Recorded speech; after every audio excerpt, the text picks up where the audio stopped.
Hello guys, welcome to my vlog. Pag-aaralan natin ngayon yung sa 8 seconds, no? Ano siya tinatawag? For example, nandito ka sa backcourt, bibilang ka, mas better magbilang ng visible counting, no?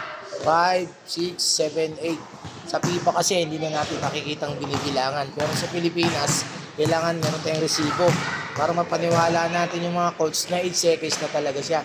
So paano siya yung pinipito mga kapitos, no? Kapag nandito pa siya sa backcourt, di pa siya totally nakatawid, at 8 seconds na yung ang resibo natin dyan, yung shot clock nung nasa taas ng court, basketball court natin. Pag yun ay naka 60 na, budget number natin dyan. Sa FIFA 15 kasi, dito sa Pilipinas, talagang kailangan na 16 yung pinakalo nila eh. So pag 8 seconds na, 8, direction of play. So, pasok na natin siya dun sa tip number 28 natin mga kapitos. Kasi article 28 natin siya makikita, yung 8 seconds violation. Okay guys, salamat sa pag-support ng mga videos ko. Please follow, like, and share. Bye-bye. Be safe always.